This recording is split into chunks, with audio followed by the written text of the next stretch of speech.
Hi, I'm Lauren Good with The Verge here at Roku's offices in Silicon Valley, and we're here at Roku today because we're taking a look at a bunch of new hardware. It is the fall, which means it's time for a hardware refresh, and Roku has gone ahead and effectively replaced its streaming media players with a bunch of new boxes. So let's go take a look. So let's start with the refresh of the Roku One, which is now called the Express. It's about 75% smaller than the original one and offers double the processing power. This is also the cheapest Roku ever, starting at just $30. There's a version of it that is a little bit more expensive called the Roku Express Plus. That one comes with composite cables for people who have TVs without HDMI ports. Then there's the Roku Premier, which replaces the Roku 2. This one costs $80. It supports 4K video at 60 frames per second. It has a quad-core processor and an IR remote.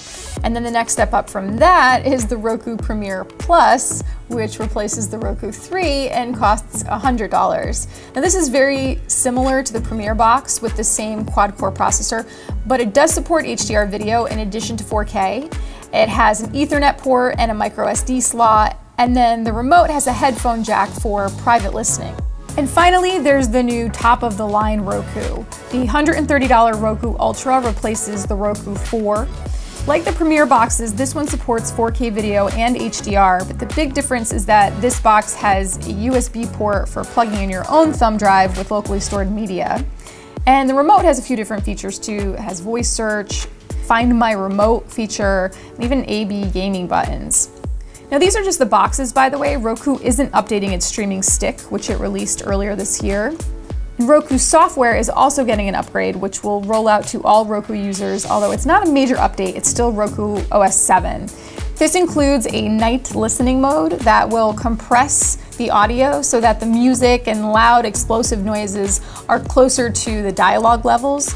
And Roku has tweaked its search again to make it easier for you to find stuff that's on Roku.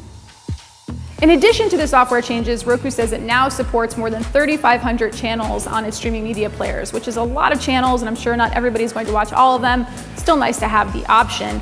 Also worth noting that Roku still calls them channels, unlike one of its biggest competitors, Apple, which believes that apps are the future of streaming media. All these new devices are going to be shipping sometime in October along with the new software, so stay tuned for our full review on TheVerge.com. All right. Hi, I'm Lauren. I'll just say I'm Lauren Good rather than hi. Hi. I like the hi. Hello. What's up, people? Okay, what's up, party people?